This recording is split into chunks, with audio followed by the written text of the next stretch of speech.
Good morning, good afternoon, and good evening, everybody. I have a very special guest here today, Jon Del Arroz, the award-winning, best-selling science fiction author. Uh, Say hello there, John. How you doing, my friend? I'm doing well. I brought you on here to talk a bit about your work and also about ComicsGate. Are you excited? I'm always excited. Yes, ComicsGate makes me happy inside. I'm got I bet it does. So what inspired you to become a writer and a comic book author to begin with? I was just kind of in high school and I was bored and I started just writing down, I guess, my own sort of Star Trek fan fiction in class. And I just made up my own characters, like in a Star Trek setting, and made up kind of my own war that was going on. And I just started writing it. And from there, I realized very quickly, like, well, I'm not gonna be able to do anything with this. I don't want to be a fan fiction writer. And so I then got rid of the Star Trek and kind of made it my own thing and let it develop from there. And slowly, as I went through college and got a job out of college and all that, I just kind of slowly wrote a book over about, gosh, I think it took me about 10 years. And then I tucked it away, finished it. I was like, wow, I finished a book. And around that time, I'm like, I really love comics. And I noticed that Marvel and DC had a bad habit of, I guess, resetting everything. And they do this all the time. Like they'll have some cosmic event where the whole world changes, and then that just gives them carte blanche to just like completely ignore all the continuity before. So there's no actual character development, there's no progression. It's really just horrible writing on every. It's just lazy writing. Is what it comes down to. And then they invalidate the stories that came before, saying, "Oh, those were just the universe before that event, and they're non-existent now." And as a person who'd been collecting and reading faithfully for years, that's kind of insulting to your intelligence. Which I mean, it is comics, so maybe there's not that much intelligence there for the vast majority of readers. But for me, I definitely got really irritated by that. They canceled a book, Batgirl, which was fantastic at the time, and completely removed her. Never had any mention of her again, and I got Um, annoyed. So I was like, I'm just going to write my own. when you say Batgirl, I remember there being like a bunch of different characters named Yeah, Batgirl. Which one?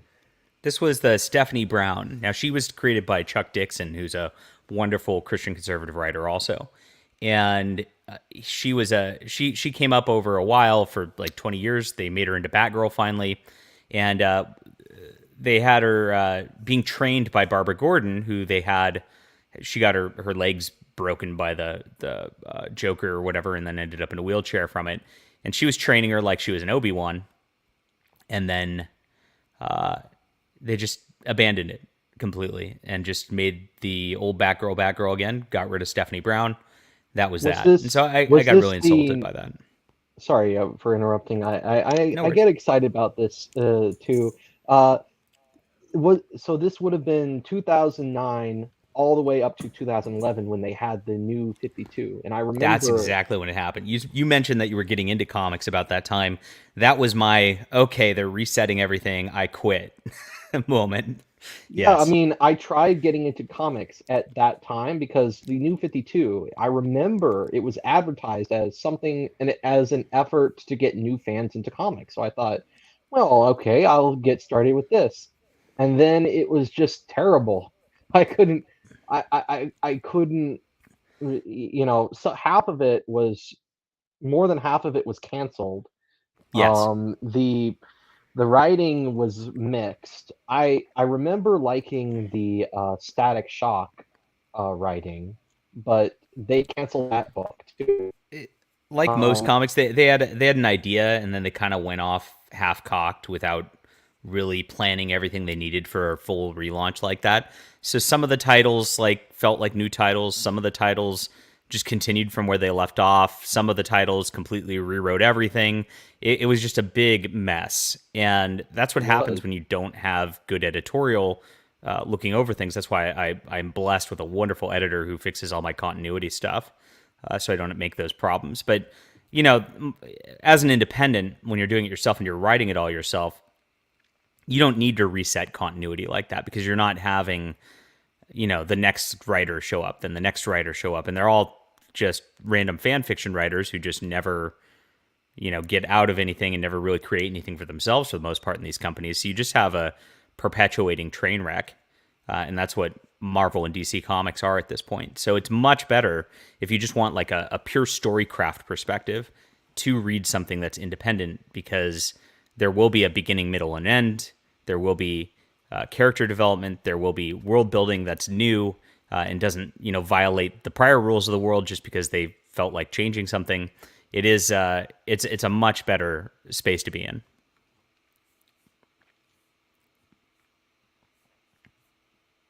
You still there, William? Looks like we lost our host, ladies and gentlemen. How are you today? Let's say hi to the chat real quick. Hey, Drake. Hey, Pikachu. Hey, Fiona Wolf. How are you? If you're in the chat right now and like to say hi, definitely leave a comment. Hit the like button. Do your thing. This is how you YouTube, William. I think he's gone. If you guys can hear him and I can't, that's a different thing. But I'll just answer your questions until he comes back, until his situation gets fixed. Yeah, his internet just dropped out. Yeah. Hey, Darth Kilhoun. Hey, Jacob. How you guys doing today? Glad you guys are here. I hope you're having a wonderful Thursday. I know I am. I just finished my last crowdfund for a comic. It was called A High School Girl in the Crusades, which is a parody of my other book, which is Deus Vult. And I did a complete yin and yang with it, as you will, even though these are Western things, and I'm kind of a Western civilization guy. Deus Vult's concept was a crusader, a strong male lead, as you would, who gets thrown into a fantasy realm where a demon is controlling it, and he has to fight a demon, a literal demon, and rescue everybody. Yeah, his internet died, so it's my show now. And so with the High School Girl in the Crusades, I wanted to, and I did this in traditional styles. If you remember, like Prince Valiant, Conan the Barbarian, like the old stuff, like I had that art style on it, had that storytelling style where it was pure heroism, very much keeping with Western mores and all that. And that was the whole concept of it. So when I did A High School Girl in the Crusades, I wanted to do the opposite. I wanted to create like a manga. And if you look at most manga on the shelves, it's always like a teenage girl protagonist, and usually a magical girl of some sort. Something magical happens, and then they often get flung into other worlds also. So while I had my strong male lead in my main book, for my parody of my own book, which maybe I'm crazy for doing a parody of myself, but I did. And I wanted to do that opposite. So she gets flung into a different world in this like Japanese style art, and it's really fun. So we're shipping those out right now. I got that all situated. Got all the books in. I've been just packing and shipping books for hours every night the last couple nights, and that's what we're doing right now. So it's a lot of fun. I actually really like getting the books out. I love it when I hear from readers and hear from you guys for what you like, what you don't like, and then we get to do the next one. And that's kind of been what we're doing all the time. Darth Kilhoun says, so for writing, I'm on a second draft of an alt history series where Imperial Germany unified Europe. What hope would I have in publishing? Should I go trad or self-publishing with the current market? That's a great question. Trad publishing is completely paused at this point. I don't know how political you guys get on here, but it's a extreme left-wing identity politics centric thing. So unless your Imperial Germany has a transgender black lesbian Adolf Hitler as the protagonist there, then then it's not going to be going anywhere. And you should, and as an author, you'll need to be a transgender black lesbian yourself in order to get published at this point. So for anything outside of that scope, where it's about a identarian doing their identarian things and navel gazing like that, you'll need to self-publish, and it's good anyway. So here's how the publishing industry works. I actually had a traditionally published book to start when I started my career. What happens is you get a contract. With that contract, they give you an advance of some odd amount of money. I got $2,000 for my first book, and most authors get around $2,000 to $5,000 for their book, and that's about your maximum potential. So what happens is you usually have to get an agent first, and then get to the publisher for that. The agent takes 25% off the top of whatever you get. The publisher usually only gives you like 10, 12% of the royalties from each sale. So if you're going to have a book come out that's like $15, it costs, $4 to print, or it costs $1 to print, so you're at $14. Then they have to send it to their distributor, and then they have to clip 50% there. So you're at $7. Then it has to go into the store, and they clip 50% there. So you're at $3.50. So after that, you're at like 10% of $3.50. So you're at 35 cents. The agent takes 25% of that. So you're at like I don't know what the math is there. You're at like 22 cents or something, like 25 cents, let's call it. So you only get 25 cents a book that sells. Well, it's not like there's a ton of promotion out there. You don't get free promotion from these companies. They don't really know how to promote any better than anybody else does. So you just get put out into bookstores, left hanging on the vine. Maybe you sell 500 copies at 25 cents a pop. You're making $125. That'll never cover your advance. So you are branded a failure, and then you never get published again. And that's it. That's what 90% of the publishing industry what happens with those companies. Meanwhile, if you publish yourself, you just put it up as an ebook on Amazon for $4.99. Amazon takes 30%. You get 70% of that $4.99. So you get about $3.70 per book you sell. And with that, you sell what? You sell 40, 50 copies. You've made more than you would have made in publishing. So that's if they pick you up, right? So you can work for years and never get picked up, and you can write books and get them rejected, and keep writing books and get them rejected, make nothing.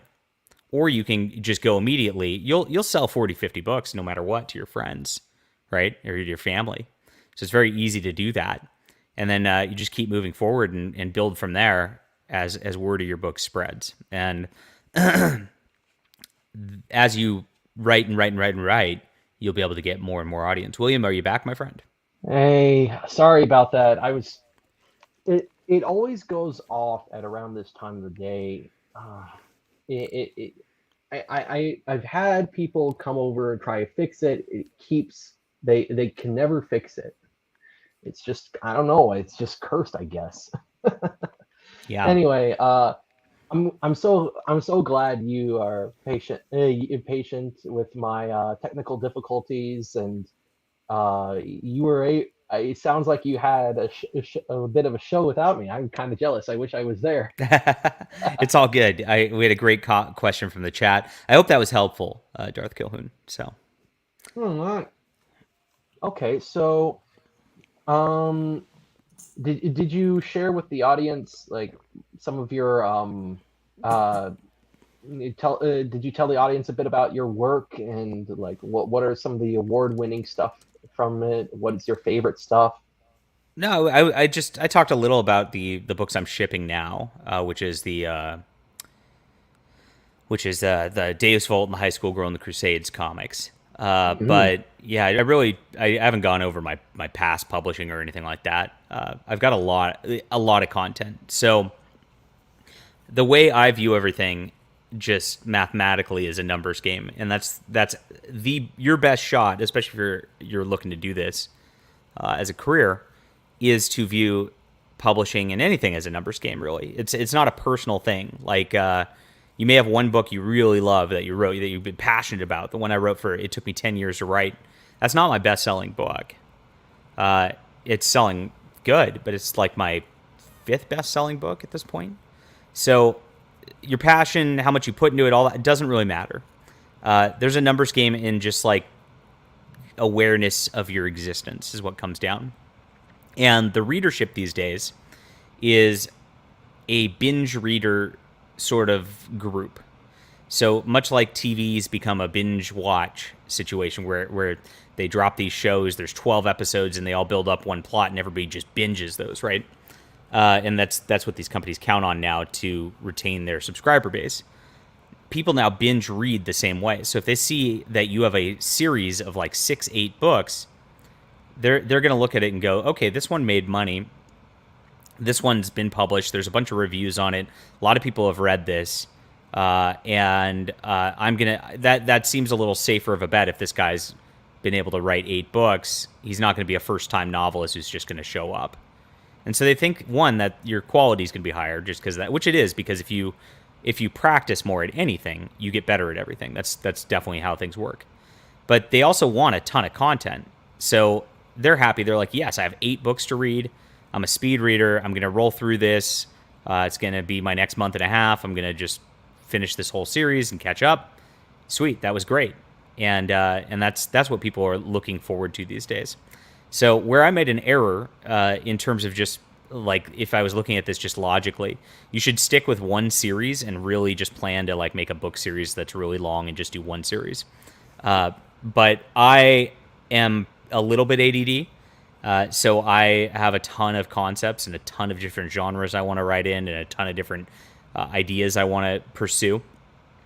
And so I wrote a ton of different series. So I've got 17 books, novels written, and I think I've got 14 of them in print published right now, or maybe not in print, but published. And I think 12 of them are in print. And I'm just continuing forward right now, and I don't know. Hopefully, I'll get to 20 books this year for novels. So that'd be fun. All right, all right. So, I mean, you do have on. The reason I asked you about that is because you do have on there that you are a award-winning science Sure. fiction author. So I was just curious about which of your works won the what award? Cool. Yeah, I won the Conservative Libertarian Fiction Alliance CL. That's right. Book of the Year for Steam and Country 2017. And that group, especially back then, was a big group. So I was very happy. We had it was a voted on thing by all the members. I think they've got 1,500. They had 1,500 members back then, or something like that. And I just I got that nomination there that year, and it was awesome. And that's my best-selling series by far, which is The Adventures of Baron von Monocle. And it's steampunk, which means that it's kind of like a fantasy, but with like alternate technology where there's like airships and things like that. And very Victorian aesthetic to it, because the Victorian aesthetic's pretty fun and nice to look at. So I like to visualize that. And I just did a very classic hero's journey to start, and then really expanded the world of that with book 2, and then really it's just been a steamroller for a seller. But yeah, won that award for that, and then I won the N3F, which is a science fiction zine, their award for best graphic novel for my Cosmic Warrior graphic novel last year also. I see, I see. So, yeah, out of curiosity, what is Cosmic Warrior? Is that the Star Trek universe one, No, or Cosmic Warrior is just a superhero. I wanted to have a strong male Christian lead hero as a superhero, and so I made one. It's kind of in the vein of like the Green Lantern or John Carter, like from the old Edgar Rice Burroughs stuff. And yeah, it's a lot of fun. I do like Princess of Mars, to be honest.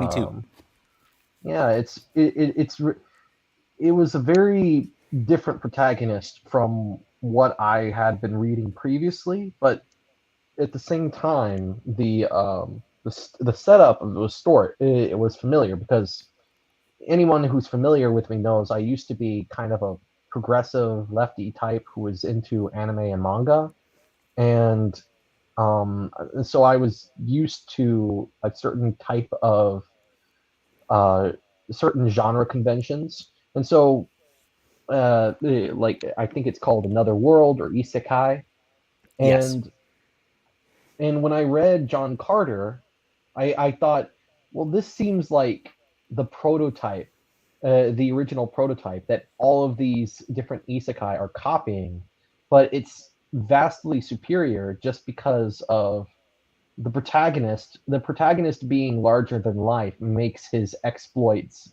seem more reasonable, even if he's just getting these powers out of nowhere, kind of like on all the isekai heroes do, because he's already uh, I mean, he already starts out. He's not a John Carter is not like a loser high school student who suddenly becomes a Giga Chad in the other world. He starts out as a Confederate war veteran who is apparently immortal, although they don't go into much detail about that in the first book, at least from what I've read. Um, and then he's transported to Mars and he gains super strength, and it's through his sort of chivalry that sets him apart from the Yes. inhabitants. Not just his strength, but his character really attracts a lot of the people there and just makes him stand out. I 100% agree, and I think that's missing from a lot of modern stuff too. Like from just like the hero, there's definitely not a code of honor that like the only code of honor that seems to exist among superheroes in Marvel and DC now is just we do not kill, and that's actually kind of nonsensical given that like they're out there dealing with like these like incredible threats that are threatening to wipe out reality, threatening to wipe out entire cities, planets, whatever. But it's our code not to kill. Wait, what? If you're in a battle, that doesn't make any sense, and that's why superheroes increasingly don't make sense. So they're not fighting for anything other than the fact that like, oh well, we won't kill, and that doesn't work for a protagonist. You need to have a real code of honor, a real sense of ethics, a real sense of what you're fighting for. Otherwise, it just it falls flat as a story. I see, I see. And that's what you try to promote in your works, this kind of honor that's different from like what the kind of morality you see in the mainstream comics. I'm trying to, yes.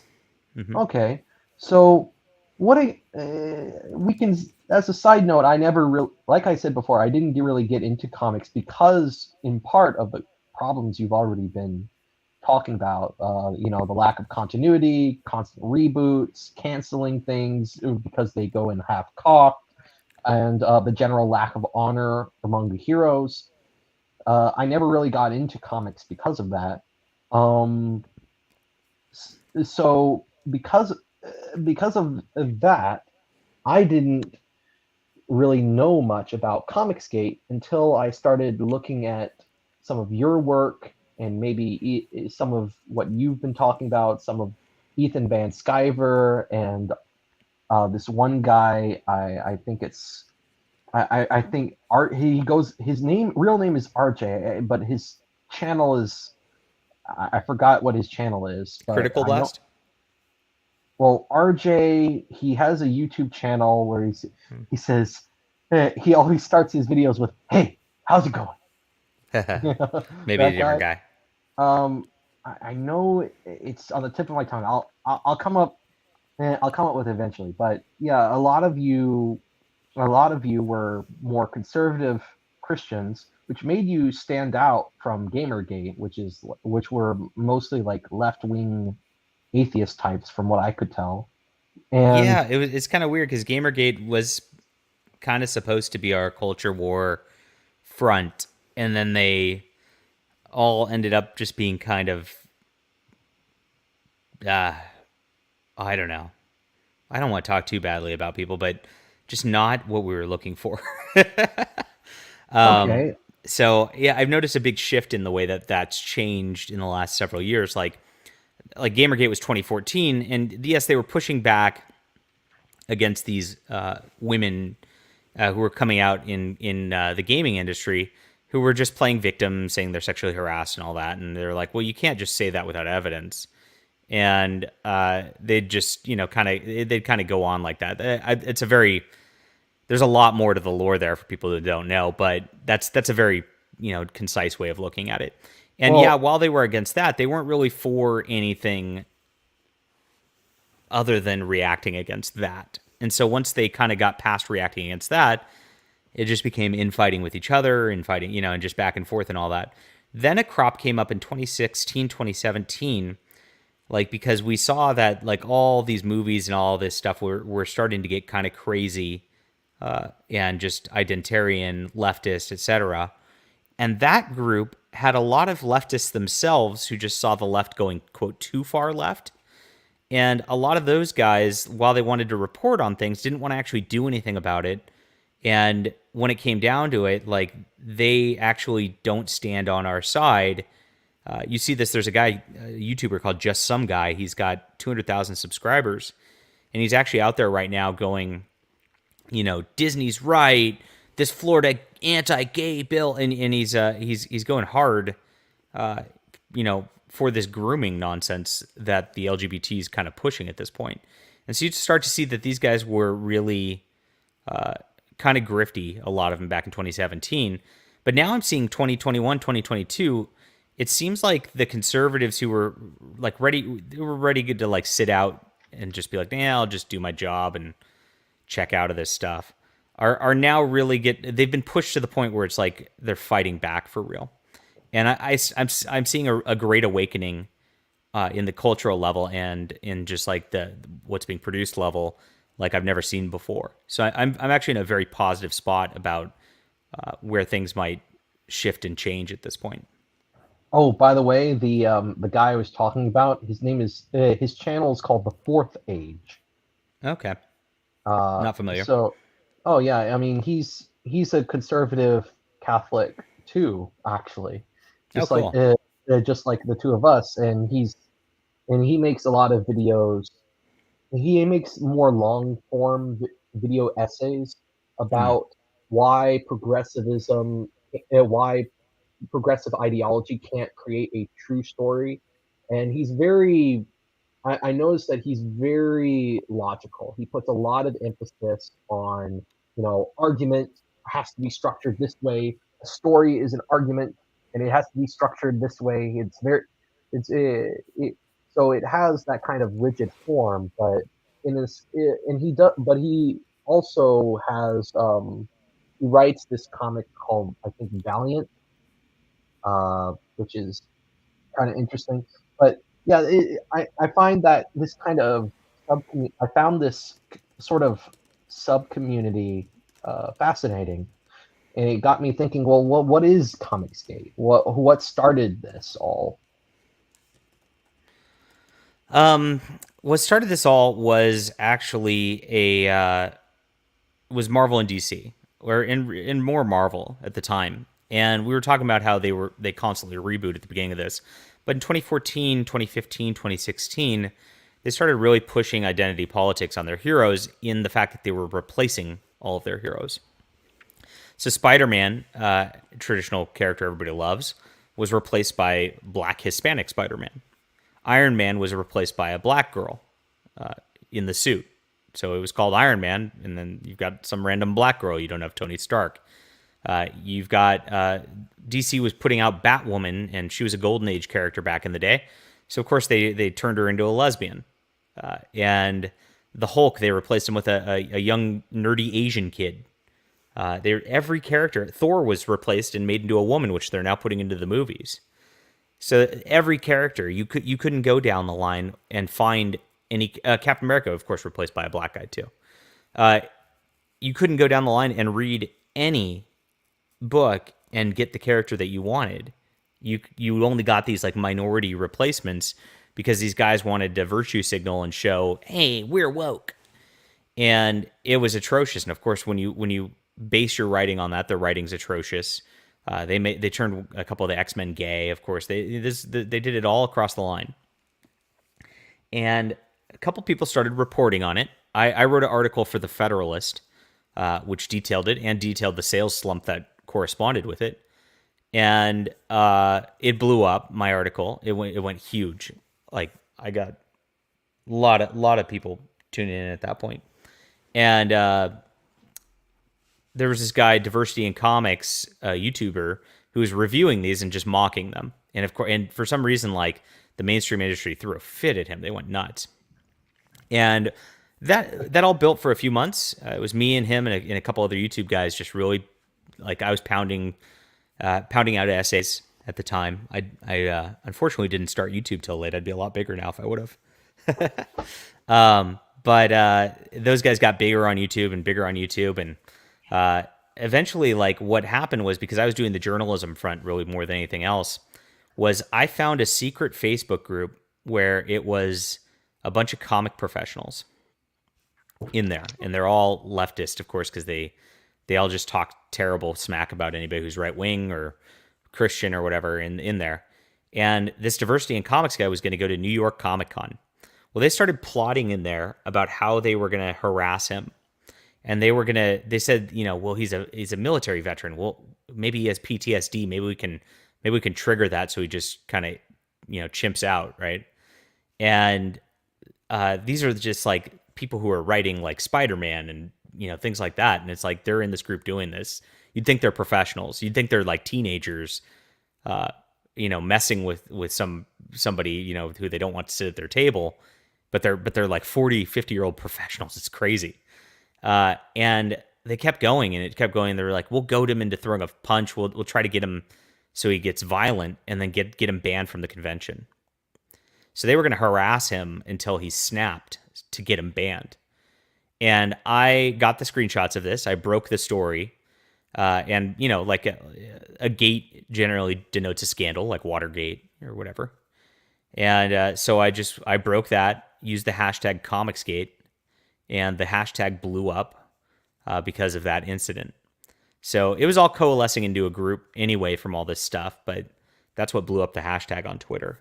And that's at that point, a lot of people came in as a resistance to that, and it eventually morphed as a bunch of creators joined and we started creating our own comic books to where we took that hashtag, took that name, and then, we're now the resistance against, the evil Marvel DC empire. And that's what ComicsGate is today. Right. So you mentioned earlier that there were many critics of this woke entertainment who don't bother supporting any alternatives. And that seems to be what separates you from some earlier consumer revolts. Besides, you guys are mostly Christian and conservative, while they were more libertarian and atheist. Why do you think that your ComicsGate is more inclined to, create alternatives or promote alternatives versus earlier consumer revolts who kind of just complained about it? Well, we saw complaining about it didn't work. I mean, if you look at the gaming industry today, it's even worse than it ever was. You've got now Rockstar Studios is like censoring their stuff so that they take out jokes about trans people. They've got, Blizzard hires a new diversity chief to try to make their games more diverse. It's just they're cycling the drain, and the games are just terrible at this juncture. And so complaining does nothing unless you have something to back it up and say this is where you go to instead. Then you really can't really transform anything. You can't show what's right. You can only talk about what's wrong. And I think we just learned from prior failed movements to do something better. You see, it's really that attitude that really made me think twice about dismissing you guys. Because if you were just kind of complaining about it and making videos, I would be kind of interested, but I wouldn't really be. I would just be thinking, oh, it's just another Gamergate. It's going to go circle the drain like it usually does. But this seemed to be different for precisely that reason. So I guess what you're saying is the reason you're different is because you're learning from past mistakes of similar revolts.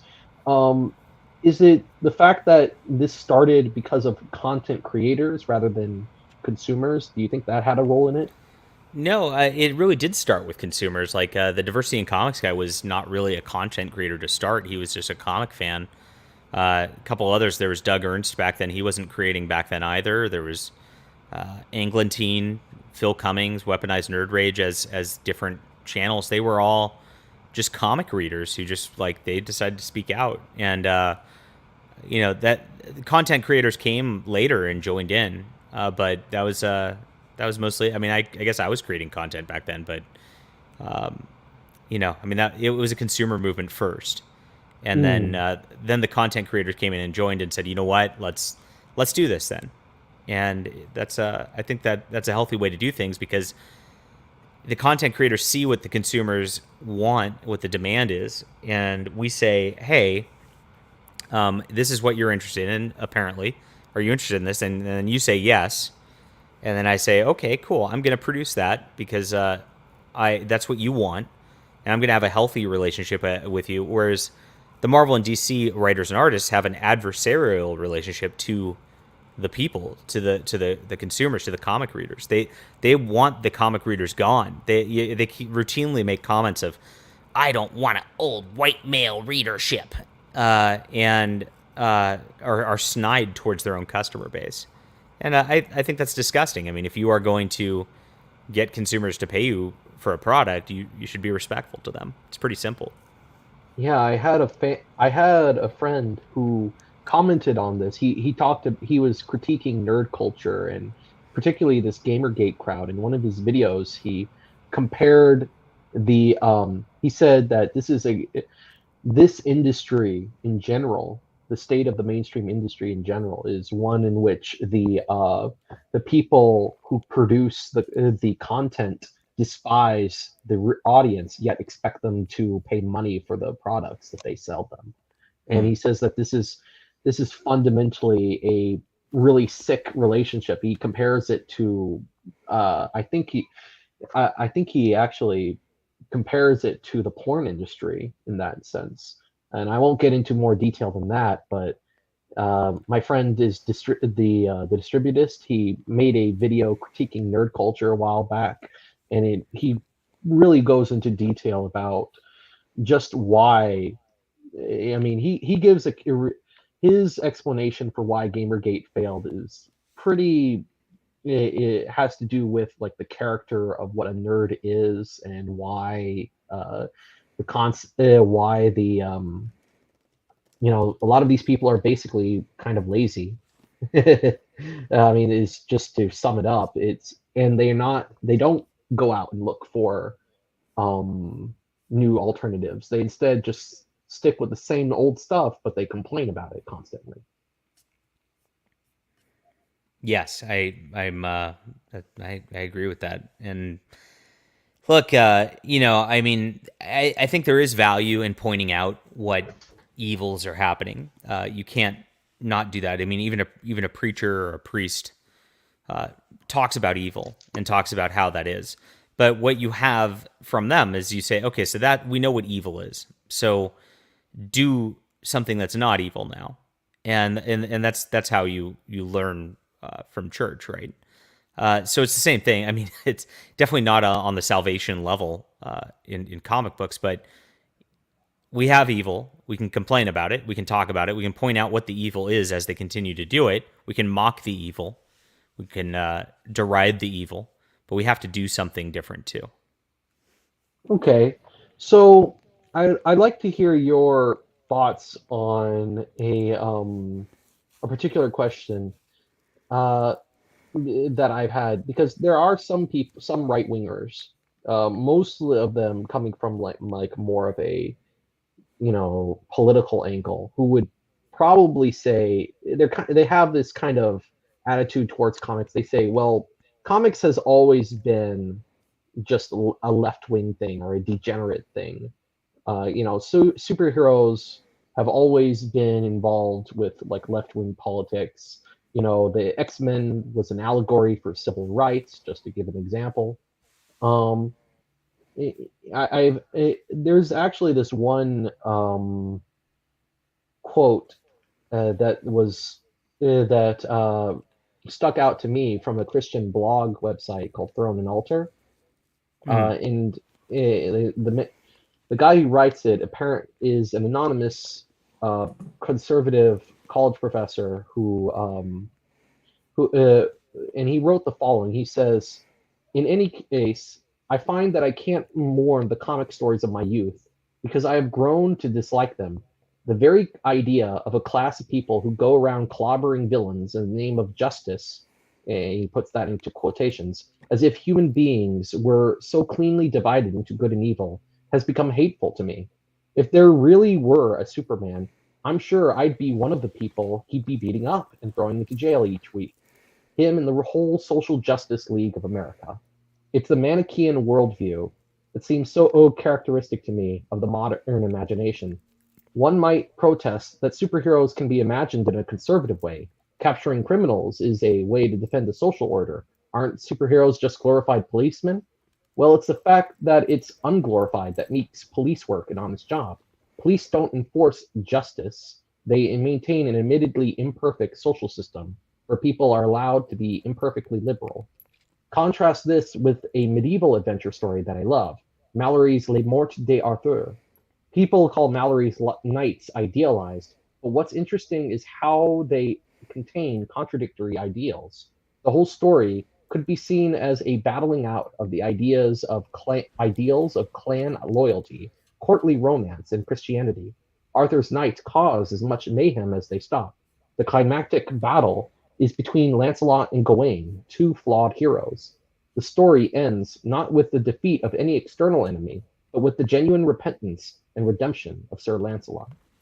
So, what would you respond to someone who has this idea that superheroes are just an inherently modern left wing thing? We shouldn't really be trying to recover them we as conservatives shouldn't be associated with them at all.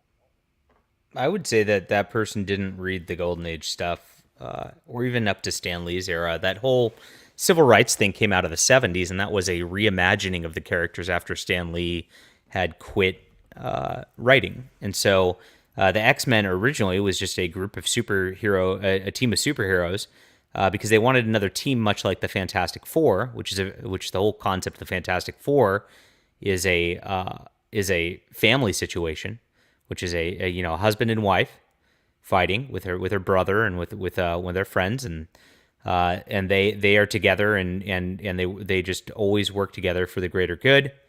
And of course, Reed Richards is the patriarch who's in charge of that. It's very not left wing whatsoever. That's why it was just a wonderful, wonderful thing. X-Men was the same. The whole mutants are discriminated against and all that came from the 70s, from somebody else reimagining the X-Men far later than when Jack Kirby and Stan Lee made it. So it's revisionist history made by people who want to forget the original origins of this stuff. And it's been perpetuated so much that this is the case, that it's gaslit even normal Americans to believe that was the case. So that way we accept it, and we accept a basic level of left-wing or liberalism in our books. But if you go back even then, they'd fight against commies. They'd fight against... that was the whole deal. I mean, Truth, Justice, and the American Way, it was all about Superman being a patriotic emblem, being a Christ-like figure. I mean, it was very much an allegory for Christ. And that was the whole concept of that. So it's ridiculous to say that those were left-wing concepts. Batman was all about just justice, and again, like, you can say it's about glorification. Well, Batman doesn't want glorification. He hides in the shadows and does his deal. Does Batman even exist? You'll find out a lot of people just in those original stories shocked to find out that Batman's real. They thought he was just a myth. And the fact that he hides his face, hides his real identity and all that, is the fact that he doesn't want to be glorified for it. He's just doing the deed that can't be done otherwise. And so I think that's a big misnomer right there. Now, in terms of having a flawed hero and repentance and all that, that's there's heroes like that too. Of course, the golden age ones like Batman and Superman are presenting the idealized man, who are doing ideal things. And I personally like that better personally, but that has nothing to do with the genre, or it has nothing to do with when it was made or whatnot. Those are just different character types. So I think that's just a bad analysis based on Okay, somebody who doesn't okay. read comics.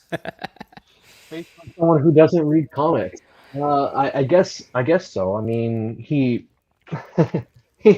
did go on to say that Disney's Frozen was a better superhero than the X-Men. So that your mileage may vary with. Hmm. I mean, it was. I'll have to send you that post. It was he make. I do think that I had to agree with him that it's very hard to make the X-Men into an allegory for real life discrimination groups when these X-Men all have very dangerous superpowers, and half of them are turning evil and going along with Magneto and his stuff. Yeah. It's hard. The original X-Men was the X-Men, which are just mutants with powers, versus and Magneto called himself. And remember, Magneto is a well. This was also it all got. The thing is, like, everything happens later. Like when all these left wing politics, they come from the 70s, when they're reimagined later. That was the first real reimagining of all the heroes where they got changed. So, but it was Magneto and his Brotherhood of Evil Mutants, and he just gathered evil mutants who were evil for the sake of evil, and the X-Men just had to stop them, and that's all it was about over and over. If you read those first 50 issues, there was no "we're struggling because we're oppressed." Like, that all came much later. It's complete BS that was the original imagination of that. I guess what lends credence is the fact that inconsistency that Bonald points out.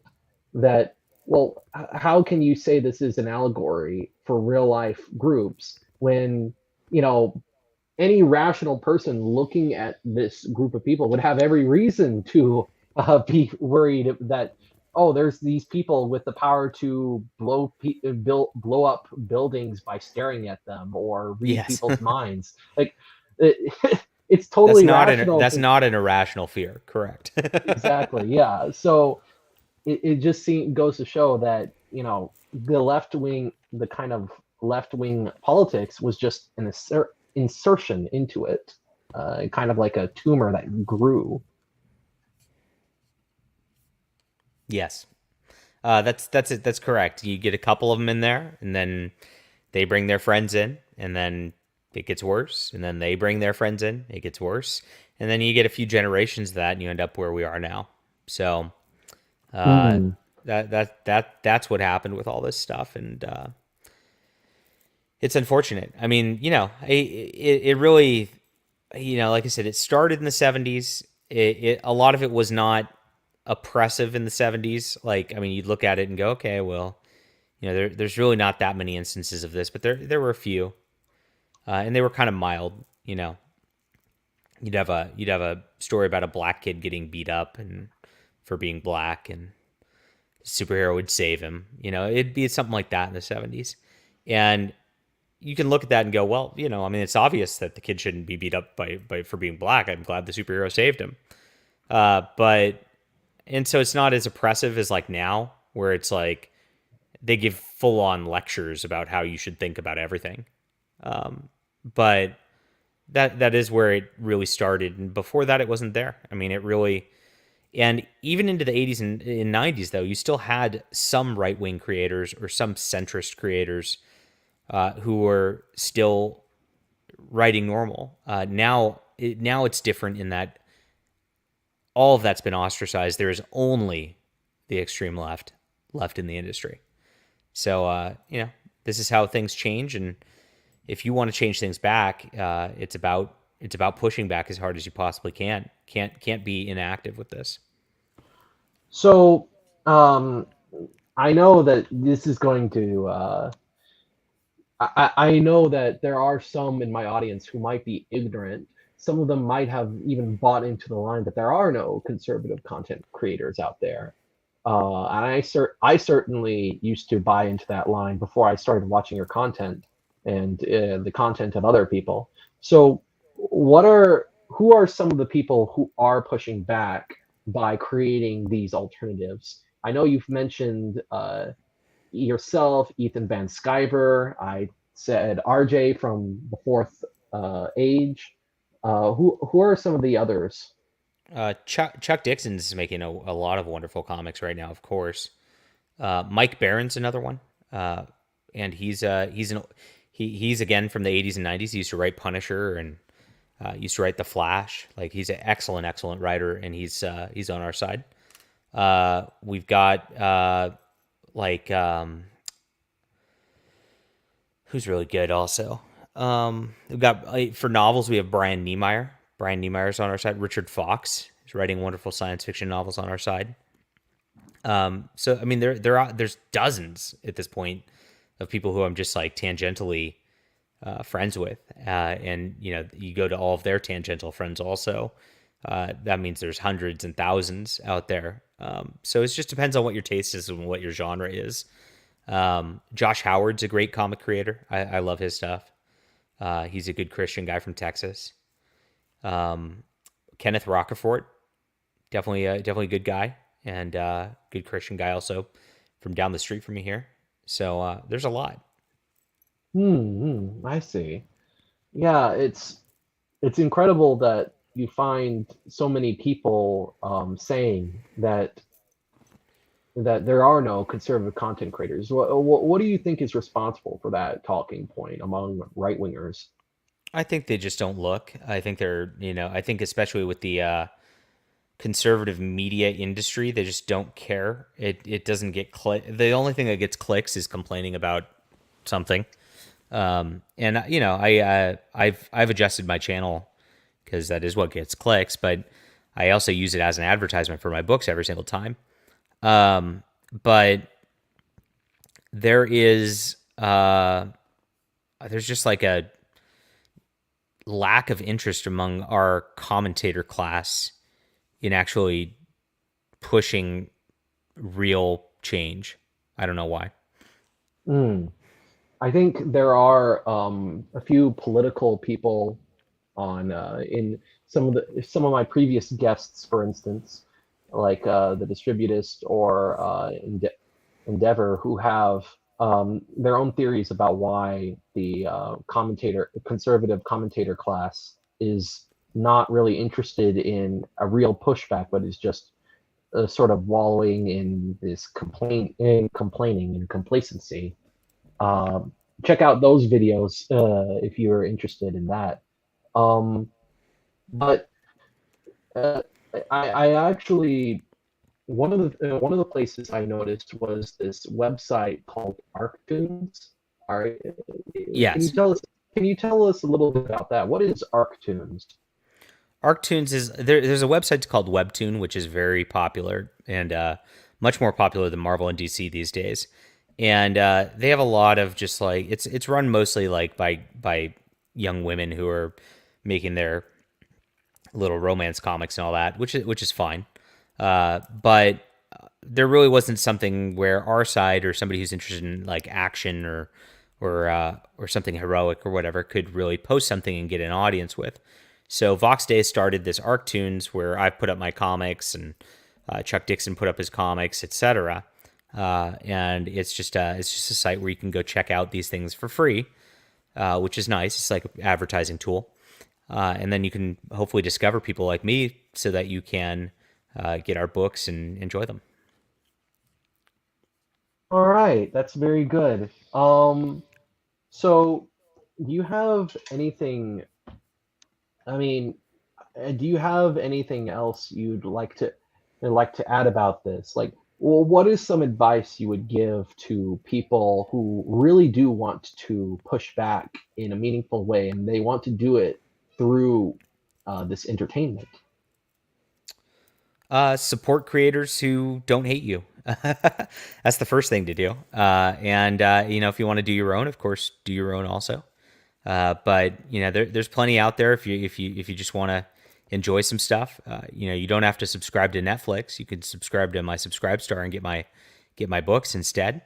And I think that's the first way to start, is cutting off the major corporations and then supporting the independent creators. And that's where we're gonna have to go. And hopefully, as this builds and builds and builds, we can just keep doing bigger things. I always try to support people who are creating an alternative because I think in general, the way I see things going in politics, I don't think electoral politics, if they are effective at all, are enough. I think that in a lot of cases, what needs to happen is that we need to have alternative institutions that we're supporting. We can't be reliant on the same old traditional institutions because they're clearly not, if they aren't completely subverted by these people, they're clearly not interested in giving giving people what they need or what they want. So and I think that's part of what caused me to resonate with the message of your channel. Thanks, I appreciate that. Anyway, I think we're going to. I think we're coming up on time. You tend to. You told me a while back that you tend to have live streams on your channel at around this time of the day, right? Around 3 o'clock Central. Yeah, it's Monday, Tuesday, Thursday generally is when I stream. And we really have a wacky stream. I just tried to provide high levels of entertainment and make people laugh as hard as they possibly can, because I think Mm, people need that these days.